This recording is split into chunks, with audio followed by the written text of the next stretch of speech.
Okay, Assalamualaikum and welcome back to FZ Channel dan segmen Share Seram.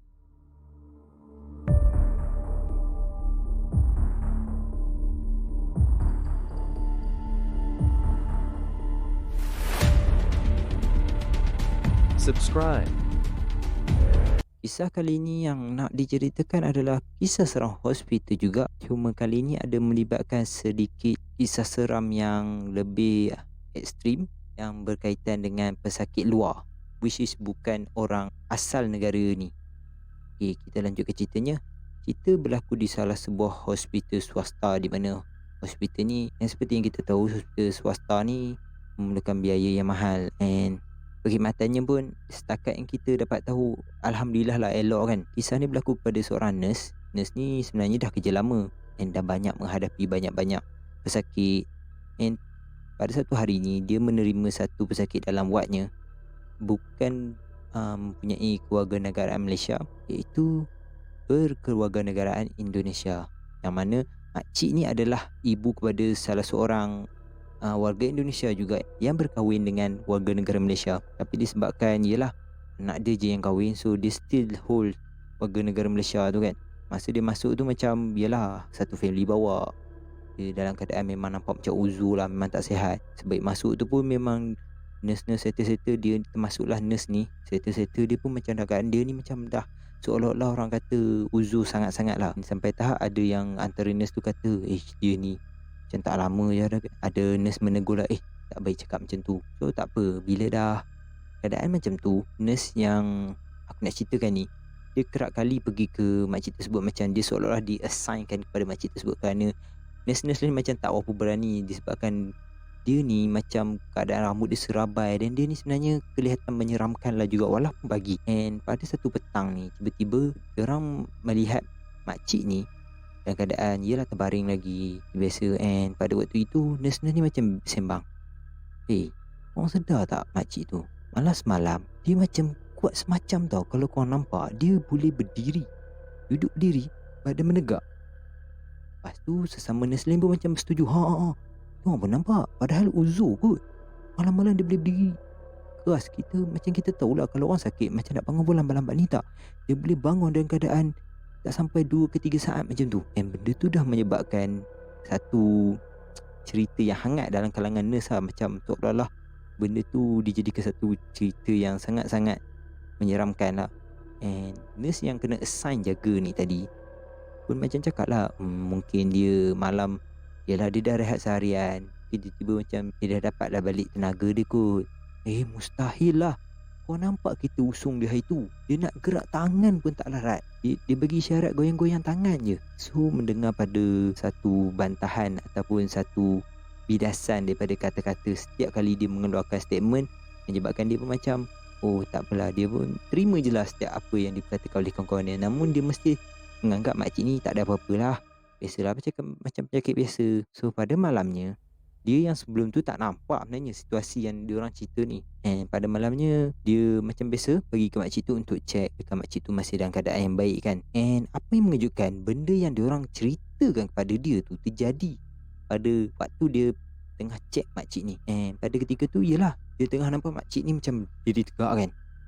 Makcik, alhamdulillah pagi-pagi makcik tak larat, malam melarat. Tak apalah, sekurangnya makcik dapat jugalah berdiri. Kalau orang lain kalau dah uzur memang tak berdiri dah. Kira makcik tenaga lagi. Tak apa makcik, makcik follow je apa kita orang cakap, InsyaAllah nanti makcik sihat. Makcik ni walaupun telah pun banyak kata-kata yang diucap oleh nurse ni, tapi satu pun dia tak iakan ataupun menjawab semula. Menyebabkan nurse ni macam pada mulanya yang terlalu khusyuk menulis, tiba-tiba macam usah agak makcik ni kan.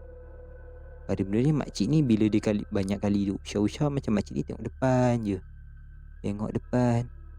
Tapi bila satu time ni, bila dia dah banyak kali tengok, satu kali ni bila dia dah terus dia tengok balik kat makcik ni dengan slow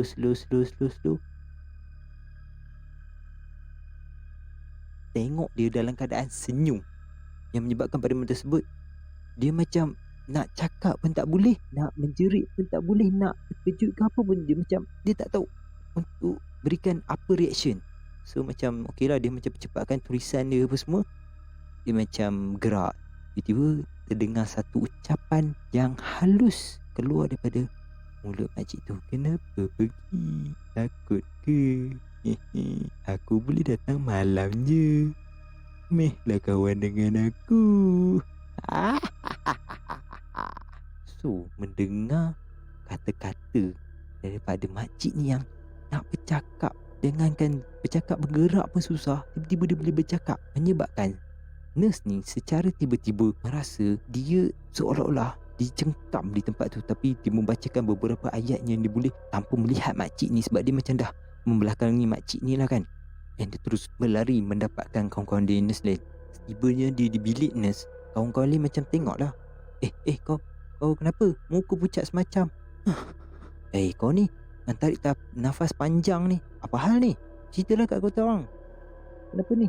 Tadi aku pergi kat makcik tu.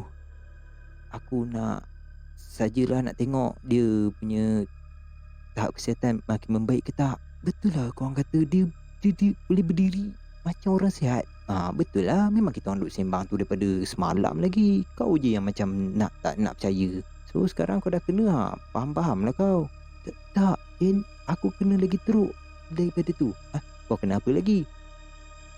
Lepas aku dah record tu, aku sedar dia ni duk tengok depan je, macam tak layan apa aku cakap.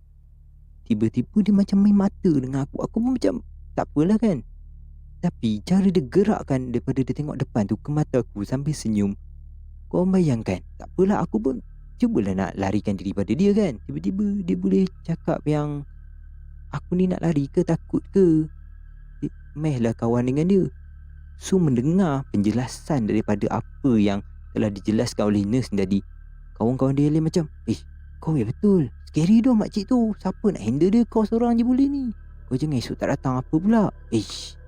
Tak, aku cuma nak cerita benda yang terjadi ni lah. Tapi macam serius lah ni, aku macam tak percaya lagi lah aku kena ni. Tak, sekarang ni kau nampak tak makcik tu ada kat mana? Jika semua orang berpaling, mereka terlihat makcik tersebut sudah pun berdiri di tepi katanya sambil menunjukkan tangan ke ruang di mana semua nurse berkumpul, menyebabkan semua nurse menjerit. Dan hal ini telah menyebabkan pada ketika tersebut nurse-nurse mula ketakutan untuk keluar daripada bilik tersebut. Dan apa yang mengejutkan mereka, sambil dia menunjuk kepada bilik nurse tu, dia sambil tersenyum, sambil menggerakkan kepalanya seolah-olah dalam keadaan ke kiri dan ke kanan.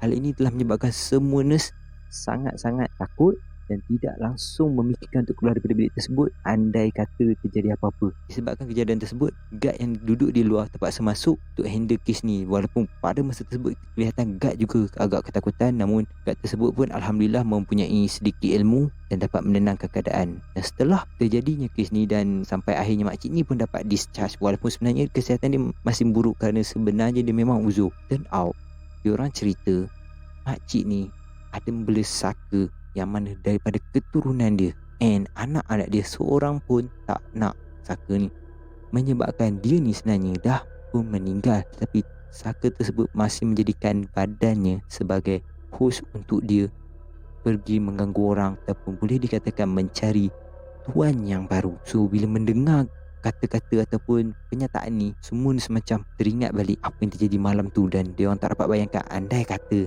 makcik tersebut datang di depan bilik, kemungkinan semua mereka akan pengsan pada waktu itu. Yalah, lepas itu sajalah kisah aku untuk kali ini. Terima kasih kerana menonton. Jangan lupa untuk subscribe, like, share dan juga tekan butang loceng untuk dapatkan setiap notification apabila aku upload video-video baru. Terima kasih kerana menonton. Assalamualaikum.